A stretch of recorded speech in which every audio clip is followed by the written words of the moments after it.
Hallelujah. आज का हमारा जो विषय है वो है परमेश्वर और हमारा धन।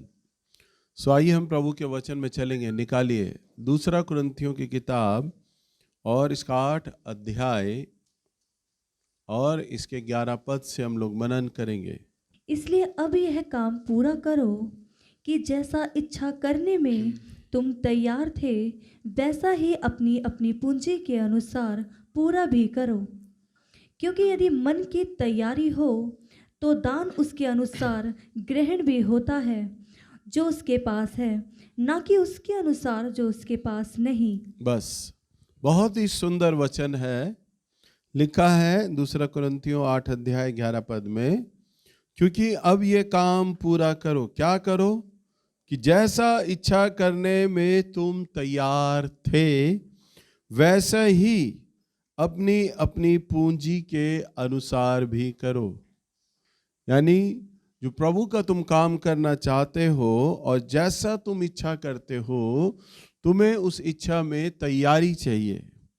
और क्या तैयारी चाहिए? कि जो तुम्हारी पूंजी है, जो तुम्हारे पास पैसा है, उसके अनुसार तुम प्रभु की सेवा करो।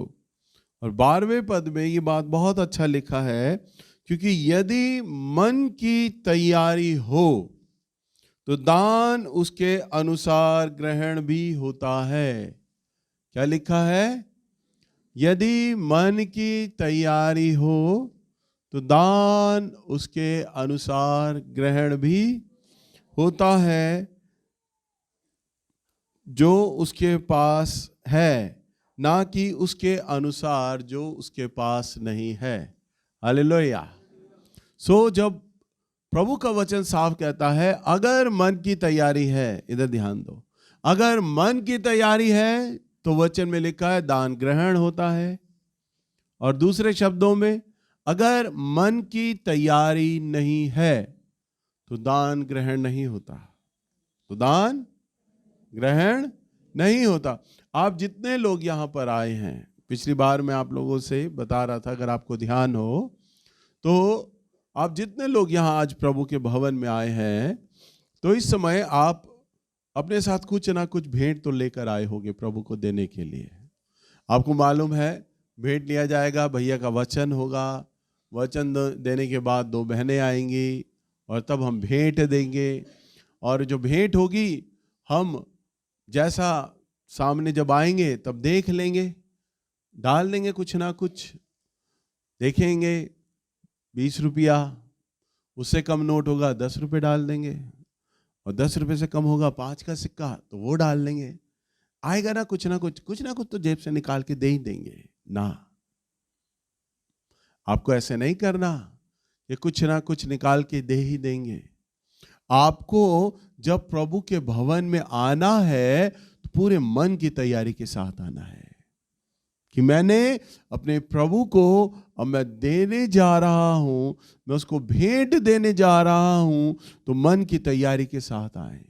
कैसे आए? मन की तैयारी के साथ पूरा अपने मन को तैयार करें। प्रभु जी, अब मैंने अब आपसे मिलने आना है, मैंने आपके भवन में आना है। आप प्रभु मुझे ग्रहण करो परमेश्वर। मैं आपके वचन पर विश्वास करता हूं और मैं पूरी मन की तैयारी के साथ आपको कुछ देना चाहता हूं। जब आप किसी शादी, किसी ब्याह में जब जाते हैं तो कई दिन पहले आपकी तैयारियां होना शुरू हो जाती हैं। उस दिन हम क्या पहनेंगे? बहने लोगों की शॉपिंग तैयारी हो जाती है, मार्केट में बार बार जाना। अरे इस रंग की साड़ी लेंगे, इस रंग की चूड़ियां होनी चाहिए, इस रंग का ब्लाउज होना चाहिए, किस टेलर के ऊपर जाएं।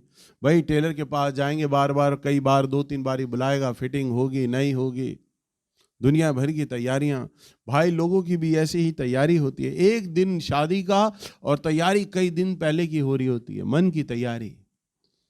किसी रिश्तेदार के घर जब आप जाते हैं तो पहले से ही आप सोच लेते हैं, अरे हमें लेने देने में उन्हें क्या देना होगा, किस तरह के कपड़े हमें खरीदने हैं। एक हफ्ता पहले से ही आप मार्केट चले जाते हैं, भाई हमारे रिश्तेदारी में जाना है, हमें उन्हें ये उपहार में ये उन्हें देना होगा, इस तरह के कपड़े वो आप खरीद लेते हैं। हमें ये वाली मिठाई देनी है, मेरठ वाले की मिठाई लेंगे। तब आप कल्लू हलवाई के लड्डू लेके नहीं जाते। मेरठ वाले की हलवाई, बीकानेर वाले की मिठाइयाँ, महंगी महंगी मिठाइयाँ, पहले ही तैयारी। और अच्छा सा उन्हें भेंट लेकर हम उनके घर जाएंगे। भाई किसी रिश्तेदार के घर जब जाते हो तो आपकी पूरी मन की तैयारी होती है या नहीं? बोलिए, होती है या नहीं? भले ही वो रिश्तेदार आपको आपकी मुसीबत के वक्त आपको पूछे ना पूछे, परंतु जब आप रिश्तेदारी निभाने पर आते हैं तो ऐसे ही निभाते हैं, पूरी तैयारियों के साथ, पूरी मन की तैयारी के साथ। बीते दिनों में अगर आप विचार करें कि जब आप यहां आए थे, आप कितने टूटे हुए थे, परिवारों से, रिश्तेदारों से, समाज से। लोगों ने आपका साथ नहीं दिया, रिश्तेदारों ने आपका साथ नहीं दिया, परंतु आपका साथ किसने दिया? परमेश्वर ने। और वो प्रभु जिसने हमेशा आपका साथ दिया है, और जब आप उसके भवन में आते हैं, जब आप उसको देने के लिए आते हैं, तो बिना मन की तैयारी के साथ आते हैं। क्यों? क्योंकि वो दिखाई नहीं देने वाला परमेश्वर है। वो कुछ भी नहीं कहेगा, हम जैसा हमें अच्छा लगेगा हम वैसा उसे प्रभु को दे देंगे। अरे बहनें आएंगे, अरे आएंगे ना तो दे देंगे, कुछ ना कुछ बटुए में हाथ मारेंगे, कुछ ना कुछ जो भी सिक्का, छोटा पैसा, कम पैसा निकलेगा वो डालना ही तो है, दान ही तो डालना, डाल देंगे। लूका 6:38 में लिखा है, दिया करो तो तुम्हें भी दिया जाएगा। पढ़ो बेटा जरा, लूका की किताब 6 अध्याय और इसका 38वां पद। बहुत ही सुंदर पद है। जब हम लोग गरीबी में थे तो हमारे जो पादरी साहब थे हमें इस वचन को बार बार पढ़ाया करते थे, दिया करो तो तुम्हें भी दिया जाएगा, दिया करो तो तुम्हें भी दिया जाएगा, तुम्हें भी दिया जाएगा। क्या लिखा है? दिया करो तो तुम्हें भी दिया जाएगा। लोग पूरा नाप दबा दबा कर और हिला हिला कर और उभरता हुआ तुम्हारी गोद में डालेंगे। हाँ, क्योंकि जिस नाप से तुम नापते हो, क्योंकि जिस नाप से तुम नापते हो उसी से तुम्हारे लिए भी नापा जाएगा, उसी से तुम्हारे लिए भी नापा जाएगा। हालेलुया। अरे ये जो भेंट है ना, इधर ध्यान दो, अरे ये जो भेंट है ना, ये आपके उस प्यार को दिखाती है क्या प्रभु से कितना प्यार करते हैं। समझ पा रहे हैं? आपके प्यार को प्रकट करती है भेंट। क्या आप उस प्रभु को कितना प्यार करते हैं? कई बार लोग मुझे अपने घर में बुलाते हैं प्रार्थना कराने के लिए, तो उनका पकाया हुआ भोजन जो वो मेज पर मेरे लिए सजाते हैं, रखते हैं, उनका देने का तरीका चीख चीख कर ये बताता है कि सामने वाला प्यार आपको कितना करता है।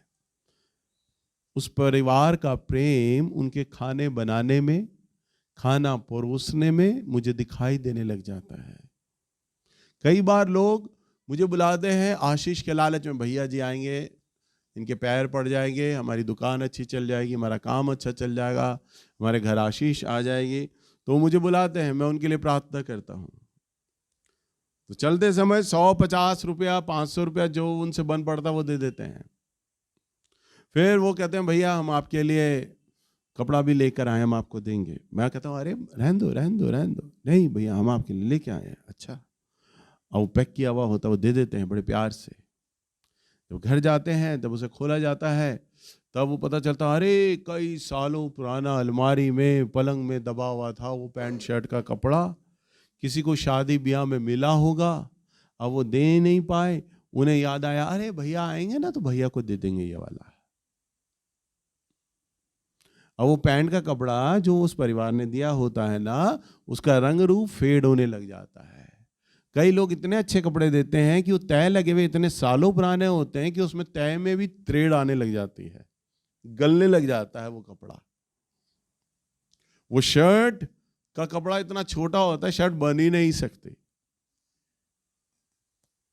प्रभु का वचन कहता है जिस नाप से तुम नापते हो उसी नाप से मैं भी तुम्हारे लिए नापूंगा। आप प्रभु को कैसे देंगे अपना पैसा? कैसे देंगे? वो तो आत्मा है, कैसे लेगा वो आपका पैसा? देखिए, परमेश्वर आपके सारे पैसे पर अपना अधिकार रखता है देखा जाए तो, परंतु उसने एक नियम ठहराया है कि अपना 10वां भाग तुम मुझे दो, 10वां हिस्सा दो, बस, ज्यादा नहीं मांगता। और उसमें वो आपको चेक कर लेता है कि आप मुझसे कितना प्यार करते हो। आपका दिया हुआ भेंट मनुष्य के लिए और परमेश्वर के लिए उस प्यार को प्रकट करता है। जब कोई परिवार मुझे ऐसे कपड़े देता है ना, तो मुझे ये पता चल जाता है सामने वाले ने एक औपचारिकता निभाई थी, एक फॉर्मेलिटी निभाई थी, बस। वो मुझे प्यार व्यार कुछ नहीं करते। प्यार करते तो ऐसा कपड़ा देने की हिकामत भी नहीं करते, हिम्मत भी नहीं करते। उन्होंने दिया, एक औपचारिकता थी, एक फॉर्मेलिटी थी। प्यार सामने वाले का दिखाई देता है, महसूस हो जाता है। प्यार को बतलाया नहीं जाता, महसूस हो जाता है। वो सामने वाला हमें कितना प्यार करता है, उसकी सेवाओं में, उसके आदर में वो प्यार चीख चीख कर बोलता है, मैं आपको कितना प्यार करता हूं। ऐसे ही जब आप प्रभु को भेंट अर्पण करते हैं तो आपका भेंट प्रभु को ये चीख चीख कर बता रहा होता है कि आप प्रभु से कितना प्यार करते हैं। हालेलुया। सो आपका जो भेंट है ना, वचन में लिखा है, जिस नाप से तुम नापते हो तुम्हारे लिए भी नापा जाएगा। अगर आप उस भेंट के अंदर आप प्रभु को आदर दे रहे हैं, आप प्रभु को प्रेम दे रहे हैं अपना, प्रभु मेरे पास यही है, और होता मैं और देता, मैं और अच्छे से तैयारी से दे रहा हूं, मन की तैयारी के साथ आप प्रभु को देते हैं और आप प्रभु का ऑनर करते हैं, आदर करते हैं, तो प्रभु आपका आदर करता है फिर। हालेलुया। विचार करें, अगर प्रभु किसी का आदर करे तो क्या होगा? प्रभु अगर किसी का ऑनर करे, आदर करे, तो क्या होगा? वही मन की तैयारी है। अगर मन की तैयारी पे आप पूरा ध्यान देने लग जाए, हमने प्रभु को किस प्रकार देना है, तो मैं आपको कहता हूं बहुत जल्दी आप गरीबी की रेखा से बाहर आएंगे और प्रभु आपको धनाढ्य का जीवन देने लग जाएगा। हालेलुया। यहाँ कई लोग कई महीनों से, कई सालों से आते हैं, नीचे आकर मेरे पास बोलते हैं, भैया जी हम तो हमेशा चर्च आ रहे हैं, उपवास भी करते हैं, वचन भी पढ़ते हैं, प्रार्थना भी करते हैं, भेंट डालते हैं, पर हम गरीबी से क्यों नहीं बाहर आ पा रहे? वे बोलते हैं मुझसे। आज पवित्र आत्मा उन लोगों को ये कह रहा है कि तुम मन की तैयारी के साथ मुझे नहीं देते। मन की तैयारी होना आवश्यक होता है भेंट देने के लिए। हम अगर एक और वचन को देखते हैं, निकालिए 2 कुरिन्थियों की किताब 9 अध्याय और इसका 7वां पद।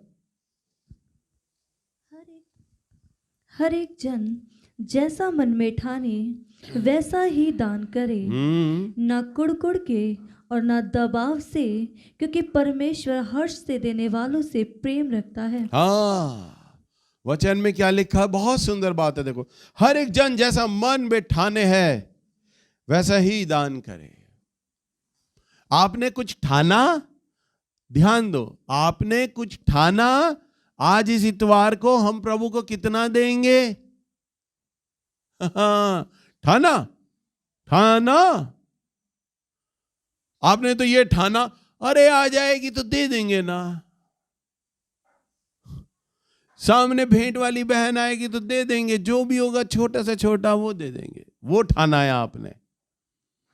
आपने ये नहीं ठाना मैं प्रभु को क्या दूं, आज मैं जा रहा हूं तो, और प्रभु को कितना दूं। आपने ये नहीं ठाना। आप ठानते ही तो नहीं, तभी तो परमेश्वर आपके लिए नहीं ठानता। जब आप, वचन में लिखा है, जब धर्मी जन निर्णय ले लेता है, क्या? जब धर्मी जन निर्णय ले लेता है तब यहोवा की सहमति होती है, तब परमेश्वर यहोवा उस पर राजी होते हैं, आमीन बोलते हैं। आपने ठाना ही नहीं तो वो आमीन क्या कहे आपके ऊपर? सो वचन में लिखा है, जैसा मन में ठाना है वैसे ही दान करे, ना कुड़ कुड़ के, ना दबाव से, क्योंकि परमेश्वर हर्ष से देने वालों से प्रसन्न रहता है। जब आपको प्रभु के लिए कुछ देना है तो आपको कुड़ कुड़ कर नहीं और न दबाव से। जब एनवलप का प्रार्थना होता है, जब हम विशेष भेंट लेते हैं, मैं बार बार मन से एक ही बात बोलता हूं कि आप जाकर नीचे एनवलप मत ले लेना। आप पहले प्रार्थना करें, अगुवाई मांगे, प्रभु आप मुझ पर प्रकट करें, मुझे आपको कितना देना होगा आप बताइए, और आपके मन को तैयार करे परमेश्वर। और तब जब लोग प्रार्थना में अगुवाई मांगते हैं तब प्रभु का आत्मा उन पर प्रकट करता है, तुझे इतना मुझे देना है, उसे कहते हैं ठानना। और जब व्यक्ति को प्रभु बताता है तब व्यक्ति एक निर्णय लेता है, हाँ प्रभु मैं इतना ही आपको दूंगा, तो वो ठान लेता है।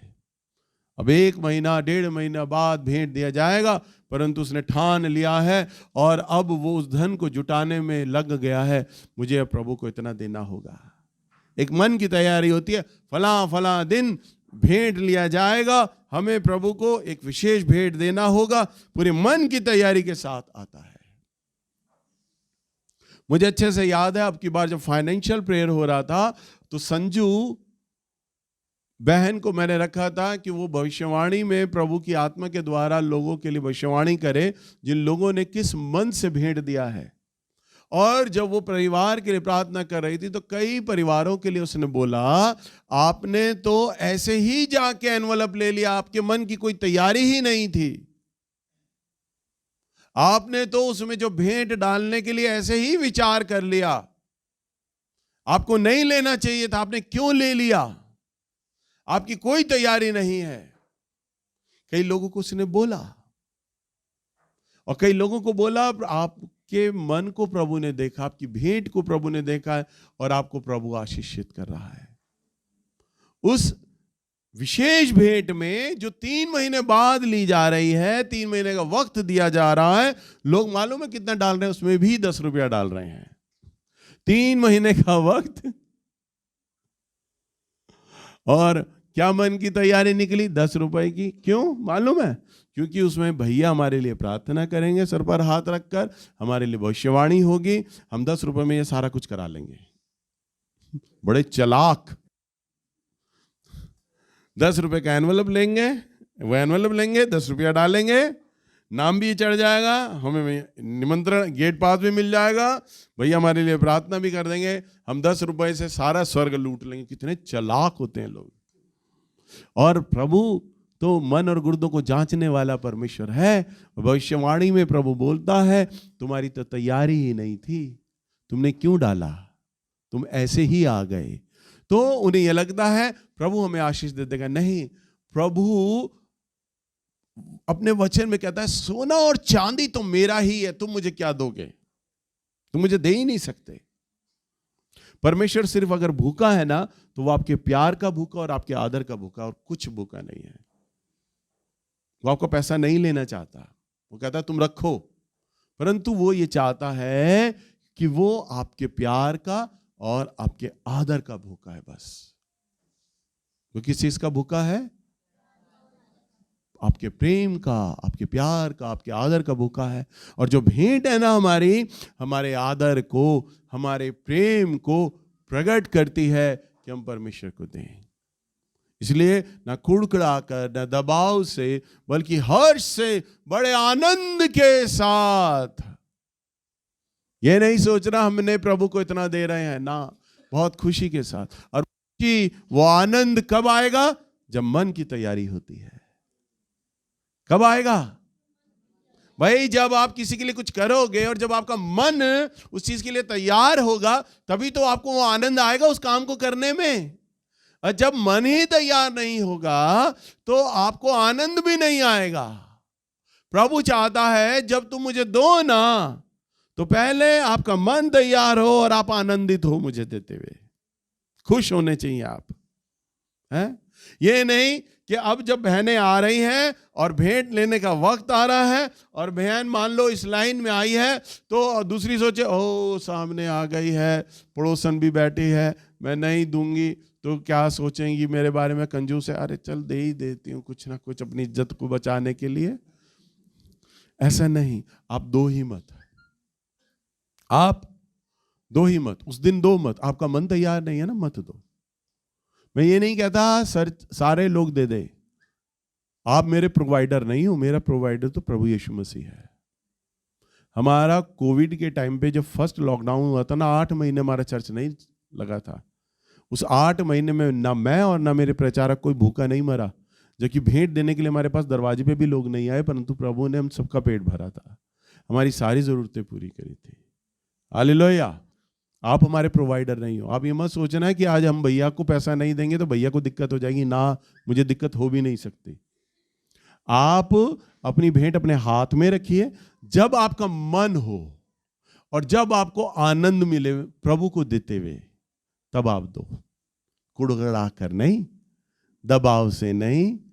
अब तो भैया की निगाहें हैं, भैया ने आज भेंट पर वचन दिया है तो सबको देख रहे होंगे, अरे आज तो मैंने वचन दिया है, देखूं कौन कौन देता है कौन कौन नहीं। अरे मैं आपको नहीं देख रहा, मैं तो वचन देने के बाद नीचे चला जाऊंगा।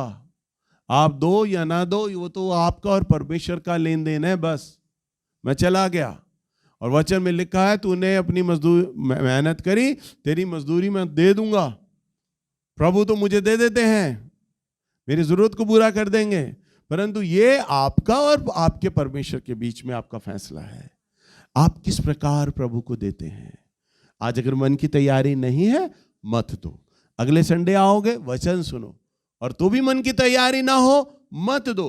पर जब मन तैयार हो और जब देते हुए आपको आनंद आ रहा हो, हाँ मुझे मेरे प्रभु को अब इतना देना चाहिए, और बड़ा ललायित हो, बड़े आनंदित हो, ओ मैं प्रभु को आनंद के साथ दे रहा हूं, तब दो। और जो वो दान आप दोगे ना, वो भेंट दोगे, वो आपके जीवन को बदलने का कारण बन जाएगा।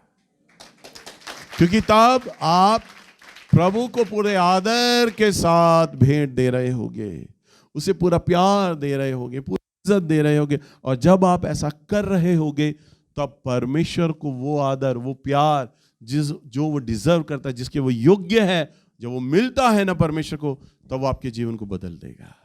हालेलुया। हम एक बहुत ही अच्छे उदाहरण को देखते हैं, निकालिए प्रेरितों के काम की किताब, नए नियम में से 5 अध्याय और इसका पहला पद। यहां हम एक ऐसे उदाहरण को देखते हैं, पुरानी सदी की कलीसिया है, पहली सदी की कलीसिया है। पेज नंबर बता देना बेटा। Page number 170। पहली सदी की कलीसिया है। यहां पर हम देखते हैं सभी लोग अपनी जमीन जायदाद सामान बेच बेच कर प्रभु के चेलों के पैरों पर रख दिया करते थे, और प्रभु के चेलों को जैसा उनका धन यूज करते थे, वो सेवा में खर्च कर दिया करते थे। तब देखो यहां पर क्या लिखा, बहुत सुंदर घटना है। हाँ पढ़ो ही बेटा। हनन्याह नामक एक मनुष्य और उसकी पत्नी सफीरा ने कुछ भूमि बेची और उसके दाम में से कुछ रख छोड़ा, और यह बात उसकी पत्नी भी जानती थी, और उसका एक भाग लेकर प्रेरितों के पांवों के आगे रख दिया। पतरस ने कहा, हे हनन्याह, शैतान ने तेरे मन में यह बात क्यों डाली कि तू पवित्र आत्मा से झूठ बोले और भूमि के दाम में से कुछ रख छोड़े। जब तक वह तेरे पास रही क्या तेरी ना थी, और जब बिक गई तो क्या तेरे वश में ना थी? तूने यह बात अपने मन में क्यों विचारी? तू मनुष्यों से नहीं परंतु परमेश्वर से झूठ बोला है। बस अब देखो यहां पर क्या हुआ। हनन्याह और सफीरा दो पति पत्नी है। अब हनन्याह पति का नाम है और सफीरा उसकी पत्नी का नाम। जब सब लोग भेंट दे रहे हैं ना, किसी ने अपनी जमीन बेची, उसने प्रभु के काम के लिए भेंट दिया। अब हनन्याह सफीरा का भी मन हुआ, अरे इसके नाम को तो बड़ा नाम मिल गया, कलीसिया में तालियां बज रही हैं, सब बड़ा कह रहे हैं, अरे ये तो बड़ा उदार आदमी है, हम भी अपनी जमीन बेचेंगे, हमें भी इज्जत मिलेगी ऐसे ही लोगों में। और उन्होंने भी पतरस को कहा, देखो हमें प्रभु बोझ दे रहा है, हम भी है ना अपनी जमीन बेचकर प्रभु के काम में लगाएंगे। और उन्होंने अपनी जमीन को क्या किया? बेच दिया। अब देखिए, जब आप प्रभु के लिए कुछ करने लगते हैं ना, तो परमेश्वर का हर प्रकार का अनुग्रह आपके संग हो लेता है। और प्रभु ने उनकी जो जमीन थी बड़े अच्छे दामों पर बिकवा दी, बड़े अच्छे दामों पर बिकवाई। उदाहरण के तौर पर मान लो, जैसे यहाँ पर संत नगर में, इस जगह पर जोड़ोदा में 50,000 रुपए गज एक जमीन का रेट है, तो उस समय 70,000 रुपए गज के हिसाब से हनन्याह की जमीन बिक गई अच्छे दामों पर। मार्केट का जो रेट था उससे भी अच्छे दामों पर हनन्याह को जमीन मिल गया। अब जब जमीन का पैसा उनके हाथ में, बहुत ज्यादा पैसा है, तो वचन में क्या लिखा है? धन का लोभ हर प्रकार की बुराइयों की जड़ है। धन का लोभ, धन का लालच। धन हमारे लिए जरूरत है, पर लालच नहीं होना चाहिए। जहां लालच आ गया वहां पाप कर जाओगे।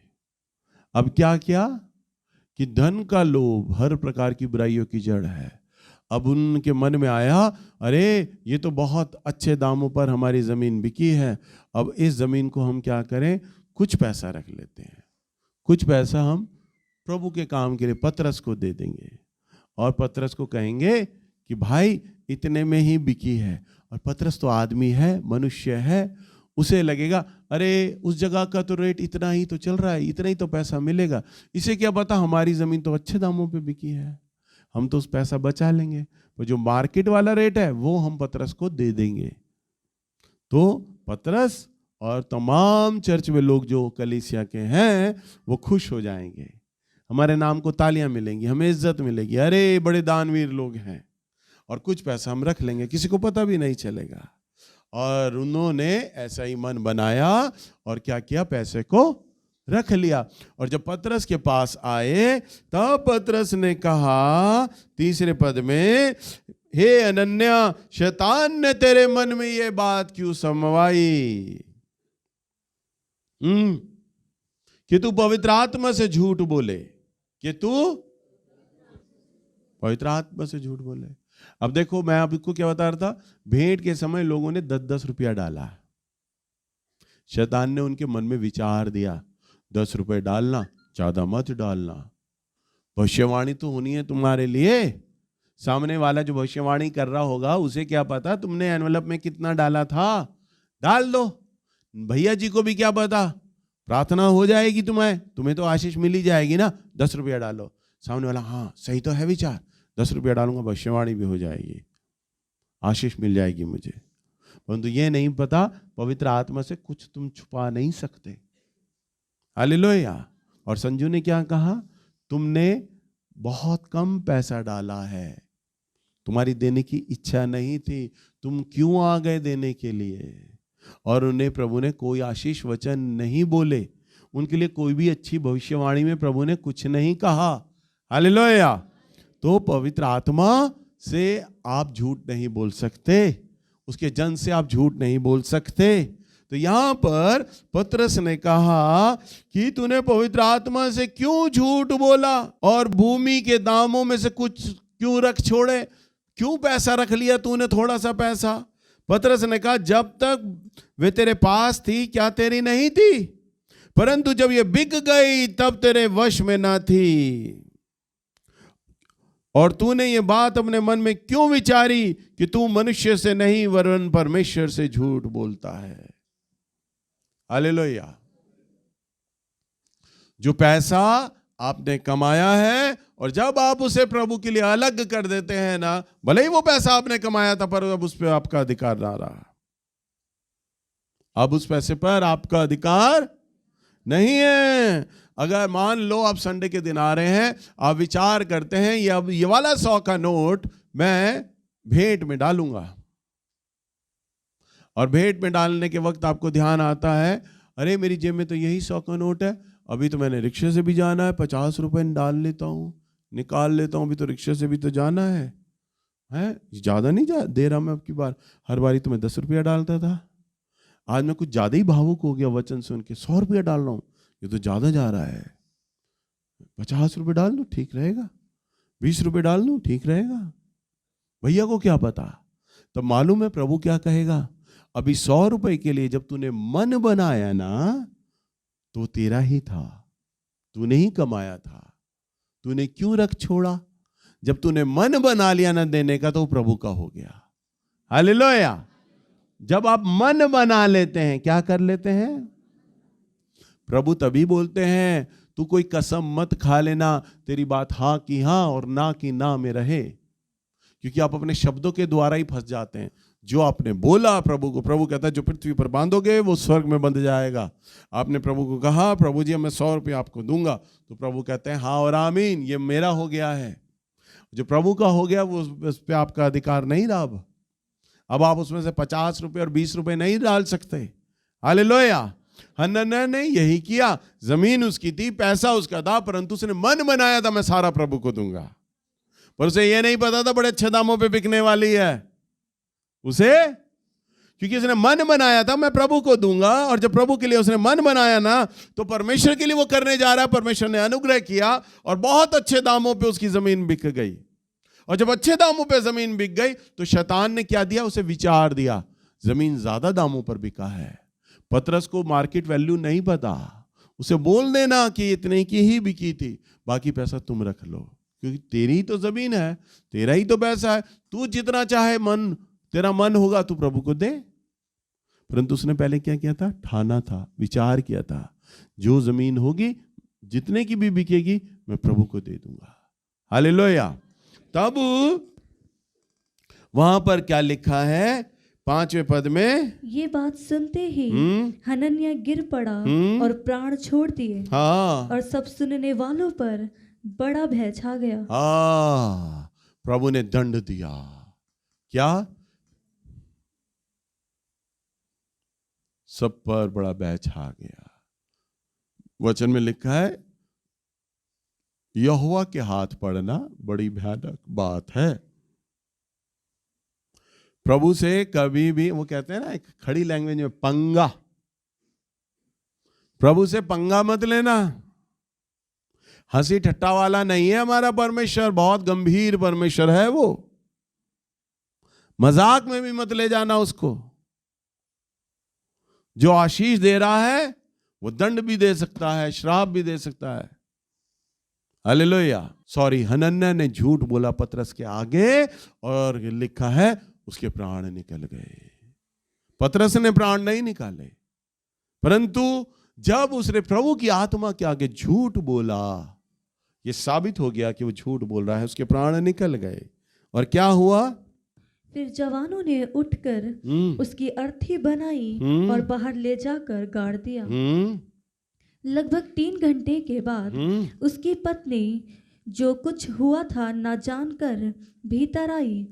तब पतरस ने उससे कहा, मुझे बता, क्या तुमने वह भूमि इतने ही में बेची थी?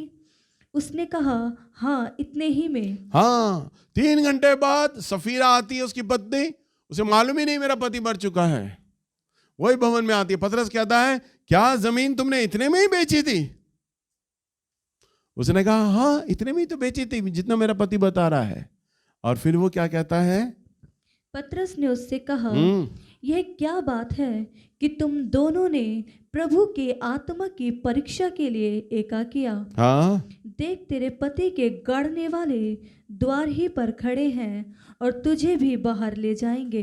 हाँ, और उन्होंने कहा, देख, तेरे पति को गाड़ने वाले द्वार पर खड़े, वो तुझे भी ले जाएंगे। और जैसे ही बोला, सफीरा के भी प्राण निकल गए और वो ही मर गई। हालेलुया। मैं आपको डरा नहीं रहा, मैं आपको डरा नहीं रहा। वचन में लिखा है यहोवा के हाथ में पड़ना बड़ी भयानक बात है। हालेलुया। तेरे पति के गाड़ने वालों की आहट अभी सुनाई दे रही है। इसलिए परमेश्वर की आत्मा खिलवाड़ की आत्मा नहीं है। जब आप आते हैं यहाँ पर प्रभु को भेंट देने के लिए, पूरे मन की तैयारी के साथ आए। प्रभु, हम आपको भेंट देने जा रहे हैं। और मैं तो कहता हूं, आप लगभग शनिवार के दिन तो उपवास करें भेंट देने के लिए। प्रभु की अगुवाई लें। प्रभु, हम आपको देने जा रहे हैं, हम कितना आपको दें, हमारे मन को तैयार करें, हम खुशी से दें आपको। और जितना प्रभु आपको विचारों में आए आपको दे, आप उतना दें। और जब आप देंगे ना, मैं आपको कहता हूं, आपका जीवन पूरी तरह बदल देगा परमेश्वर। आप गरीबी से बाहर आते चले जाएंगे। आप कब धनाढ्य हो जाएंगे आपको पता ही नहीं चलेगा। प्रभु आपकी हर एक कमी घटी को पूरा कर देगा।